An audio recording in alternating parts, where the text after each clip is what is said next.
الحمدللہ رب العالمین والصلاة والسلام علی سید الانبیاء والمرسلین وعلی آلہ وصحابہ وازواجہ واہل بیتہ واولیاء امتہ اجمعین اما بعد فاعوذ باللہ من الشیطان الرجیم بسم اللہ الرحمن الرحیم قال اللہ تبارک وتعالی فی القرآن المجید والفرقان الحمید فاذکرونی اذکرکم واشکروا لی ولا تکفرون آمنت باللہ صدق اللہ مولانا العظیم ان اللہ وملائکتہ یصلون علی النبی یا ایہا الذین آمنوا صلوا علیہ وسلموا تسلیما۔ تمام احباب محبت کے ساتھ مل کر پڑھیے الصلاۃ والسلام علیکہ یا سیدی یا رسول اللہ وعلی آلک وصحابک یا سیدی یا حبیب اللہ الصلاۃ والسلام علیکہ یا سیدی یا رحمۃ للعالمین وعلی آلک وصحابک یا سیدی یا شفیع المذنبین۔ عزیزان محترم، وقت کی قلت کی وجہ سے بلا تمہید اپنے موضوع کی طرف، اپنے گفتگو کی طرف آؤں گا۔ الحمدللہ اللہ جل شانہ کے فضل و کرم سے اور اس کی خاص عنایت سے آج آپ تمام احباب مجھ سمیت مسجد میں اکٹھے ہیں، اور انشاءاللہ بفضل خدا ذکر حسین ہوگا اور یاد دہانی ہوگی ان لمحات کی کہ جن کی شہادت آج ہمیں دین اسلام دے گئی،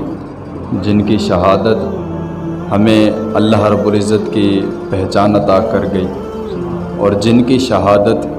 ہمیں 5 وقت کی نماز تحفے میں دے گئی انشاءاللہ العزیز۔ تو میں اپنی گفتگو کو شروع کروں گا قرآن مجید کی اس آیہ مبارکہ سے کہ فاذکرونی اذکرکم واشکروا لی ولا تکفرون۔ اس آیہ مبارکہ میں اللہ رب العزت ارشاد فرماتا ہے کہ اے میرے بندو، تم میرا ذکر کرو تو میں تمہارا ذکر کروں گا۔ تو اس آیہ مبارکہ کے جو پہلا حصہ ہے اس میں تو بات ہے کہ تم میرا ذکر کرو، یہ بات تو ہر انسان کو سمجھ آتی ہے کہ ہر بندے کے اوپر لازم ہے کہ وہ اللہ کا ذکر کرے۔ تو اس سے آگے والا جو لفظ ہے کہ میں تمہارا ذکر کروں گا، اس پر علماء کرام نے، محققین نے، مفسرین کرام نے اپنی اپنی تحقیق بیان کی۔ پھر اس میں یہ چیز ہمیں ملتی ہے کہ پھر سوال اٹھائے کہ باری تعالیٰ ہم تیرا ذکر کریں، مطلب ہم تو پیدا اس چیز کے لیے کیے گئے، وما خلقت الجن والانس الا لیعبدون، کہ اللہ رب العزت نے جنوں اور انسانوں کو اپنی عبادت کے لیے پیدا کیا۔ تو اللہ رب العزت کی عبادت کے لیے انسانوں کو اور جنات کو پیدا کیا گیا، اور جب یہ انسان کو بنایا جا رہا تھا اس وقت فرشتوں نے عرض کی کہ اے باری تعالیٰ، کیا ہم تیری تسبیح بیان کرنے کے لیے، تیری پاکی بیان کرنے کے لیے کافی نہیں؟ وَنَحْنُ نُسَبِّحُ بِحَمْدِكَ وَنُقَدِّسُ لَكَ، ہم کافی نہیں کہ تو زمین پر اپنا خلیفہ بنانے لگا ہے؟ تو پھر اس سوال کا جواب جو تھا حضرت امام حسین علی مقام نے کربلا کی سرزمین پر دیا تھا۔ ہاں جی، وہ سوال جو اس وقت ہوا تھا اس کا جواب کربلا کی سرزمین پر شہزادہ عالی مقام نے دیا تھا کہ اللہ نے انسانوں کو پیدا فرمایا تو کیوں فرمایا؟ باقی تو بیان کرنے کے لیے فرشتے تھے، اللہ کی حمد و ثنا کرنے کے لیے بھی فرشتے تھے، ہر چیز بیان ہو رہی تھی، اور اللہ رب العزت کو نہ ہماری نماز کی ضرورت ہے نہ ہماری عبادت کی ضرورت ہے، لیکن اس کے باوجود بھی اللہ نے ہمیں پیدا فرمایا تو کیوں؟ تو اس سوال کا جواب جو تھا ایک تو کربلا کی سرزمین پر ملا، اور دوسرے سوال کا جواب جو تھا وہ مفسرین کرام نے اپنی تفاسیر میں ہمیں دیا۔ جب ہم نے یہ قرآن مجید کی آیت تلاوت کی کہ فاذکرونی اذکرکم، یہ میں تمہید باندھ رہا ہوں کربلا کے لیے، حضرت امام حسین علی مقام آپ نے جو اپنی قربانی پیش کی تو وہ کیسے ہوئی، تو ایک تمہید باندھ رہی ہے وہاں تک پہنچنے کے لیے۔ تو قرآن مجید کی جب یہ آیت تلاوت کی جاتی ہے کہ فاذکرونی اذکرکم، کیا بندو تم میرا ذکر کرو میں تمہارا ذکر کروں گا، تو باری تعالیٰ ہم تو تیرا ذکر کرنے کے لیے ہی پیدا کیے گئے، تو نے ہمیں بھیجا کہ اپنا ذکر کرنے کے لیے ہے۔ تو باری تعالیٰ یہ بات تو ہمیں سمجھ میں آتی ہے کہ ہم تیرا ذکر کریں، اور ہمارے اوپر لازم ہے. اگر ہم نہیں کریں گے تو ہماری دنیا بھی خراب ہے اور آخرت بھی تباہ ہے. تو باری تعالیٰ یہ بات تو ہمیں سمجھ میں آ گئی، لیکن ہم تیرا ذکر کریں گے بدلے میں تو ہمارا ذکر کرے گا، یہ بات ذرا سمجھ سے باہر ہے. تو پھر سوال ہوا تو مفسرین کرام نے اپنا قلم اٹھایا اور پھر سوال کا جواب دیتے ہوئے کہنے لگے کہ جب بندہ اس دنیا میں آتا ہے تو اللہ رب العزت ارشاد فرماتا ہے کہ اے میرے بندے تو میرا ذکر کر. تو پھر سوال پھر کھڑا ہو گیا، کیا باری تعالیٰ تیرا ذکر کب کرے اور کب نہ کرے؟ تو پھر جواب آیا کہ اے میرے بندو جب تو پیدا ہو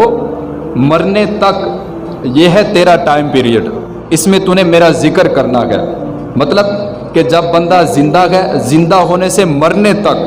یہ اس سوال کا جواب تھا کہ جب بندے نے پوچھا کہ اے باری تعالیٰ تیرا ذکر کب تک کریں، تو پھر اس کا جواب آیا کہ جب تو زندہ ہو مرنے تک تو میرا ذکر کر. تو یہاں تک تو ہمارا ذکر کرنا جو ہے وہ مقید ہو گیا. لیکن جو اگلی آیت ہے وہ ہمارے ایمان میں مزید اضافہ فرمائے گی، ہمارے عشق کو مزید قوت عطا فرمائے گی کہ ہماری جو عبادت ہے، جو ہمارا ذکر ہے وہ مقید ہو گیا، لیکن جو رب نے ہمارا ذکر کرنا ہے وہ مقید نہیں. وہ کیسے مقید نہیں کہ ہم جب مر جائیں گے تو ہمارا ذکر کرنا ختم ہے، ہمارے اعمال کی جو دسترخوان ہے وہ بند ہے، لیکن اللہ جو ہمارا ذکر کرے گا اس کی کوئی قید نہیں. تو پھر سوال ہوا کہ اے باری تعالیٰ ہمارے ذکر کی تو قید آ گئی کہ جب تو مر جائے گا تو ذکر ختم ہو جائے گا، تو مطلب ہم نے اللہ کا ذکر کرنا ہے جب تک ہم زندہ ہیں، مرنے کے بعد ہم ذکر نہیں کر سکتے. تو پھر سوال ہوا کہ اے باری تعالیٰ ہمارا ذکر تو مقید ہو گیا، لیکن تیرا ذکر جو تو نے ہمارا ذکر کرنا ہے وہ مقید ہے کہ نہیں؟ تو پھر اس سوال کا جواب یہ ملا کہ اے میرے بندے تو میرا ذکر کر جب تک تو زندہ ہے، جب تک تو اس دنیا میں باقی ہے تو میرا ذکر کر. جب تک یہ دنیا باقی رہے گی اگر تو میرا ذکر کرتے کرتے اس دنیا سے چلا جائے گا تو رہتی دنیا تک تیرا ذکر کروانا میں اللہ کا کام ہے. تو پھر یہ ذکر جو کروایا حضرت امام حسین علیہ مقام نے کروایا، وہ کربلا کی سرزمین پر کروایا. یہ میں ایک مبلغ ہے ان کی ایک میں ویڈیو سن رہا تھا، ان کے ایک بیان تھا، تو اس نے مجھے بڑا دکھ پہنچایا. اور بڑے ماشاءاللہ بڑے پائے کہ وہ عالم دین تھے، مبلغ ہیں ماشاءاللہ، ان کا اپنا بہت بڑا ادارہ ہے، میں نام نہیں لینا چاہوں گا ان کا، لیکن بتانا مقصد یہ ہے کہ ہم یہاں پر بیٹھے ہمیں تو باہر کا نہیں پتہ، لیکن میں آپ کو بتاتا ہوں کہ ہم انسان ہیں، ہمیں اللہ تعالیٰ نے حصے عطا فرمائی ہیں، سمجھ بوجھ عطا فرمائی ہے، تو ہمارا کام صرف اور صرف جینا نہیں ہے میرے بھائیوں، ہمارا کام صرف جینا نہیں. ہماری عادت اور ہماری اس وقت جو حالت ہے وہ یہ ہے کہ صبح اٹھتے ہیں، باہر گئے، کمایا، رزق لے کے آئے، گھر میں بیٹھ گئے. اب اس پہ ایک بات کروں آپ کو کہ یہ کام تو ایک جانور بھی کر رہا ہے، یہ کام تو ایک کیڑی بھی کر رہی ہے، یہ کام تو ایک چھوٹا سے چھوٹے جو چونٹی ہے وہ بھی کر رہی ہے. صبح اٹھتی ہے، شام تک اپنا رزق اکٹھا کرتی ہے اور اپنی بل میں گھس جاتی ہے. اور جب موسم سرما آتا ہے، جب بارشوں کا موسم آتا ہے تو اس کے لیے وہ اپنا اناج جو ہے وہ پہلے اکٹھا کر لیتی ہے. تو ہم بھی تو وہی کام کر رہے ہیں. تو پھر اشرف المخلوقات کا جو ہمیں لقب ملا، فی احسن تقویم کا جو ہمیں لقب ملا، وہ کس لیے ملا تھا؟ اب ہماری عادت تو یہ بن چکی نا کہ صبح اٹھے گئے، رزق کے لیے بھاگے، رات کو واپس گھر آ گئے، پھر زندگی کا تو کوئی فائدہ نہ آیا. پھر ہماری زندگی کا مقصد تو ہم بھولے بیٹھے گئے، چاہے ہم دیہات میں بیٹھے گئے، چاہے ہم شہر میں بیٹھے گئے، چاہے کوئی چھوٹا شہر ہے، چاہے کوئی بڑا شہر ہے، چاہے ہم ملک پاکستان میں بیٹھے گئے، دنیا کے کسی بھی کونے میں بیٹھے گئے. ہمارا کام میرے بھائیوں رزق کمانا نہیں، ہمارا کام صرف کھانا نہیں، ہمارا کام یہ نہیں کہ شام کو سو گئے اور صبح اٹھے، کپڑے پہنے، نہا دھو کے بازار گئے، واپس گھر آ گئے، گناہ کیے، جھوٹ بولا، چغلی کی، ہیں جی، رزق حلال کا ہمیں پتہ کوئی نہیں ہے، حلال حرام کی تمیز کیے بغیر اکٹھا کرتے رہے، آخر کیا ہوا؟ قبر میں گھس گئے، اکٹھا کر لیا. لیکن ہماری زندگی کا جو مقصد تھا وہ مقصد تو ہم بھولے بیٹھے گئے. وہ مقصد کیا تھا؟ وہ مقصد یہ تھا کہ نماز، عبادت، کلمہ، یہ چیزیں ہماری تب قبول ہوں گی جب ہمارے دل میں عشق مصطفیٰ ہوگا، جب ہمارے دل میں کربلا کی داستان ہوگی، وہ تپتے ریزگار پر حضرت امام حسین علی مقام کا سجدہ کرنا اور شہزادہ علی اکبر کی اذان پڑھنا، وہ اذان ایسی اذان تھی کہ وہ آج بھی گونج گونج کر کہہ رہی ہے کہ نہ ایسی اذان کوئی دے سکا ہے اور نہ ہی تا قیامت کوئی بندہ ایسی اذان دے سکے گا۔ تو ہمارا اس دنیا میں آنے کا مقصد صرف کھانا پینا نہیں، سونا اور جاگنا نہیں، کپڑے اچھے پہن لینا، یہ ہمارا مقصد نہیں۔ ہمارا مقصد ہے اپنے آقا کی ناموس پر پہرا دینا، ان کی عزت پر پہرا دینا، یہ ہمارا مقصد ہے، اور یہی ہمارے جینے کی اصل وجہ ہے، جس لیے کہ ہم اس دنیا میں زندہ ہیں، وگرنہ روحیں تو آسمان پر بھی تھی۔ دنیا پہ بھیجنے کا مقصد کیا تھا؟ مقصد یہ تھا کہ اللہ رب العزت نے فرشتوں کے اس سوال کا جواب دینا تھا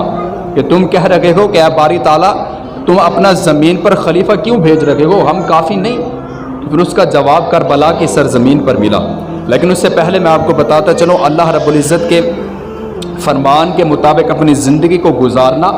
اور آقا کریم علیہ الصلاۃ والسلام کی ناموس پر پہرا دینا، یہ ہر مسلمان کے جینے کا اصل مقصد ہے، جو آج ہم بھولے بیٹھے گئے۔ اور یہ حقیقت بات میں آپ کو کر رہا ہوں میرے بھائیوں، آج کوئی کہنا کہ جناب نہیں ایسی بات نہیں، یہ حقیقت بات ہے کہ آج ہم اپنے جینے کا مقصد بھولے بیٹھے گئے، اور یہ حقیقت ہے ہمارے جینے کا مقصد کھانا پینا نہیں، اٹھنا جاگنا نہیں، ہمارے جینے کا مقصد اللہ رب العزت کے احکامات کو ماننا، اس پر عمل کرنا، نماز روزہ حج زکوٰۃ ادا کرنا اور حضور پاک علیہ الصلاۃ والسلام کی ناموس پر پہرا دینا ہے، یہ ہمارا اصل مقصد ہونا چاہیے۔ اور ہمارے اندر وہ جذبہ اور جنون ہونا چاہیے جو صحابہ کرام کے درمیان ہوتا تھا۔ ایک دن حضور پاک علیہ الصلاۃ والسلام ایک غزوے میں تشریف لے جا رہے تھے، وہ میں آپ کو ایک بات کر رہا تھا، وہ بات زیر بیچ میں رہ گئی۔ وہ ایک جو مبلغ تھا وہ کہہ رہا تھا کہ جناب یہ دین جو ہے نا، یہ اسلام جو ہے یہ تلوار کے زور پر نہیں پھیلا۔ مجھے بڑا دکھ ہوا اس بات کا، اور اس نے دلیل کیا تھی؟ وہ کہنے لگا کہ جی حضرت بلال رضی اللہ تعالیٰ عنہ کو آپ حبش سے چلے مدینہ آئے تو وہ تلوار کے زور پر تو نہیں آئے، حضرت عمر فاروق رضی اللہ تعالیٰ عنہ کو آپ نے اسلام قبول کیا، تلوار کے زور پر تو نہیں کیا۔ تو اس نے یہ بات کی کہ 1400 سال پہلے جو حضور پاک علیہ الصلاۃ والسلام نے غزوات لڑے، جو صحابہ کرام نے جنگیں لڑی، بدر میں صحابہ کرام شہید ہوئے، کربلا کی سرزمین پر اہل بیت اطہار کے ننھے منھے چراغ بجھے، وہ اس کو جھٹلا رہا ہے۔ وہ کہہ رہا ہے کہ اسلام جو ہے وہ تلوار کے زور پر نہیں پھیلا۔ وہ بھائی کیسے نہیں پھیلا؟ آپ ذرا تاریخ اٹھا کر دیکھو نا، کربلا میں جب اسلام کی شمع بجھنے لگی تھی، حضرت امام حسین علی مقام نے اپنی جانوں کا نذرانہ پیش کیا تھا تو اسلام کو دوبارہ سر بلند کیا تھا۔ یہ کیسے کہہ سکتے ہو آپ کہ اسلام جو ہے وہ تلوار کے زور پر نہیں پھیلا؟ یہ بات نہیں کر سکتے آپ۔ اسلام اگر پھیلا ہے تو تلوار کے زور پر پھیلا ہے۔ اور یہ بڑی عجیب سی بات کرتے ہیں کہ جناب اسلام جو ہے وہ امن کا درس دیتا ہے۔ میرے بھائیوں، اسلام امن کا درس تب دیتا ہے جب بلال کعبے کی چھت پر چڑھ کے اذان پڑھ رہا ہو، جب حضور پاک علیہ الصلاۃ والسلام کو یہاں پر ہونٹوں پر یہاں پر پتھر مارے جا رہے ہو نا، تب ہمیں اسلام امن کا درس نہیں دیتا، تب ہمیں اسلام جنگ کا درس دیتا ہے، جہاد کا درس دیتا ہے۔ جہاں پر حضور پاک علیہ الصلاۃ والسلام، آپ کی سوانح حیات ذرا پڑھیں نا آپ، جہاں پر حضور پاک علیہ الصلاۃ والسلام کے ایک اخلاق تھے، ایک شفقت تھی، اس کے ساتھ ساتھ حضور پاک علیہ الصلاۃ والسلام کے گھر میں تلواریں بھی ننگی لٹکا کرتی تھی۔ ٹھیک ہے نا جی، اسلام جو ہے امن کا درس دیتا ہے، تب دیتا ہے جب مسلمان سارے پرسکون ہوں اور پرامن ہوں۔ جب حضور پاک علیہ الصلاۃ والسلام کے ناموس پر ڈاکے ڈالے جا رہے ہوں تب ہمیں اسلام امن کا درس نہیں دیتا، پھر ہمیں اسلام جہاد کا درس دیتا ہے۔ تو میں ایک آپ کا ایمان کو مزید بڑھاؤں گا کہ حضور پاک علیہ الصلاۃ والسلام ایک غزوہ میں تشریف لے جا رہے تھے تو ایک صحابی رسول آئے اور عرض کرنے لگے، حضرت عمر بن جموح رضی اللہ تعالیٰ عنہ عرض کرنے لگے کہ یا رسول اللہ، 4 بیٹے جوان ہیں، ان کو اپنے ساتھ لے جائیے جنگ میں، یہ آپ کے ساتھ جہاد کریں گے۔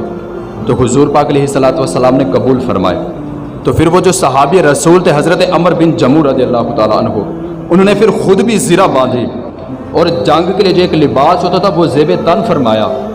اور حضور پاک علیہ الصلاۃ والسلام نے دیکھا تو پھر ارشاد فرمانے لگے کہ اے میرے صحابی، 4 بیٹے تیرے جا تو رہے، تو جیسے ہم کہتے ہیں کہ جناب ہم نے دین اسلام کے لیے اگر ایک مولوی بنا دیا تو باقی بس ہماری بخشش ہو گئی، یا ہم نے دین اسلام کو جناب اگر سال میں صدقہ دے دیا، زکوٰۃ دے دی تو ہمارا قرض اتر گیا۔ نہ، اگر گھر کے کسی ایک بندے نے دے دیا، باقی کہیں جی گھر سے تو چلا گیا نا، تو باقی سب کا قرض ختم۔ نہ، یہ حدیث ہمیں بتاتی ہے کہ ہر بندے نے اپنی قبر میں اپنا جواب خود دینا ہے۔ تو وہ صحابی رسول جو تو وہ کہنے لگے کہ یا رسول اللہ، میرے بیٹے تو جا رہے گئے، کیا میں جنگ میں شامل نہیں ہو سکتا؟ کیا میں جنت میں نہیں جا سکتا؟ تو پھر ان کی حالت جو تھی، وہی روایت ہمیں بتاتی ہے کہ ان کی حالت یہ تھی کہ ان کی ایک ٹانگ سے وہ لنگڑے تھے، لنگڑا کے چلتے تھے، صحیح طرح چل بھی نہیں سکتے تھے، اور بزرگ تھے۔ اور وہ کہنے لگے کہ یا رسول اللہ، میرے بیٹے تو جہاد کریں گے، صاف ظاہر ہے شہادت کا درجہ حاصل کریں گے، جنت میں جائیں گے، تو کیا میں ان کا باپ جو ہوں بزرگ ہو گیا ہوں، کیا بوڑھے جنت میں نہیں جا سکتے؟ کیا میرا جنت میں کوئی حق نہیں؟ تو حضور پاک علیہ الصلوۃ والسلام نے آگے سے ارشاد فرمایا کہ اے میرے صحابی، تو جنت کی بات کرتا ہے، تو جنت جانے کی بات کرتا ہے، میں محمد اس چیز کی ضمانت دیتا ہوں کہ جنت تیرے انتظار کر رہی ہے، اور یہ تیرا یہ جذبہ جو ہے اس کو سلام ہے۔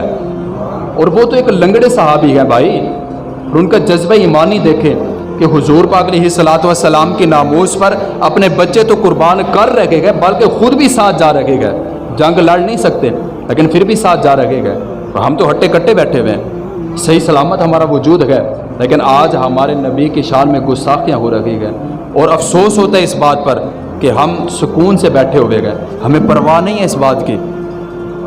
نہیں پوچھا جائے گا ہم سے قیامت والے دن، ہاں بھی بتا تجھے زندگی دی گئی تھی، تجھے رزق دیا گیا تھا، تجھے بچے دیے گئے تھے، تجھے ایک اچھا معاشرہ دیا گیا تھا، تجھے سمجھ بوجھ دی گئی تھی، تیرا جسم صحیح تھا، اعضاء صحیح سلامت تھے، جب میرے محبوب کی شان میں گستاخیاں کی جا رہی تھی تو کہاں تھا؟ پوچھا جائے گا ہم سے۔ آج تو ہمیں کوئی نہیں پوچھ رہا، آج ہم سے کوئی سوال نہیں ہو رہا، لیکن قیامت والے دن پوچھا جائے گا، اور ہمیں وہاں پر سوائے پچھتاوے کو اور کوئی چیز نہیں آئے گی۔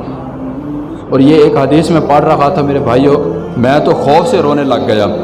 کہ قبر میں کچھ بندے ایسے ہوں گے کہ جن کے سامنے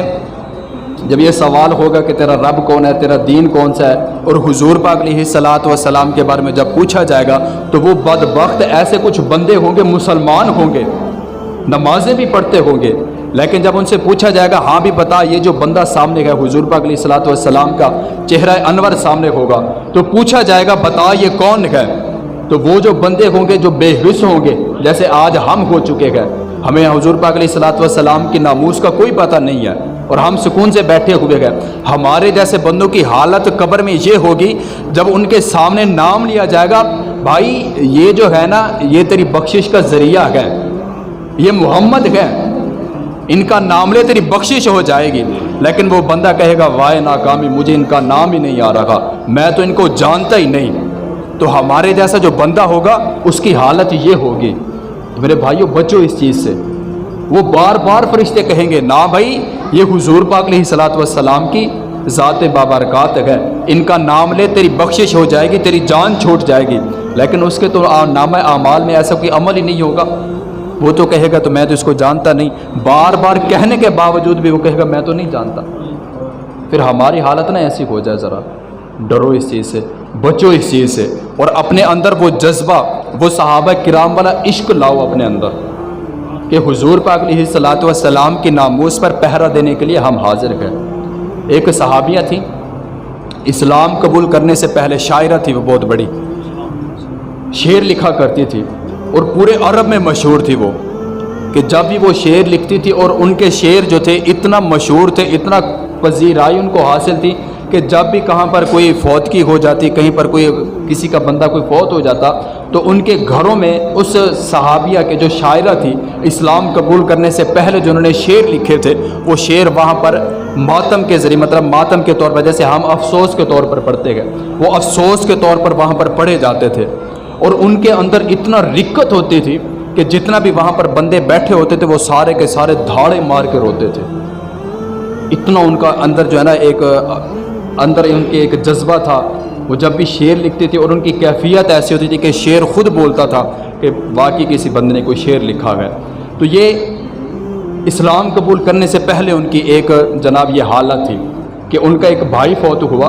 اور اپنے بھائی کے فراق میں آ کر اس صحابیہ نے ایسے شعر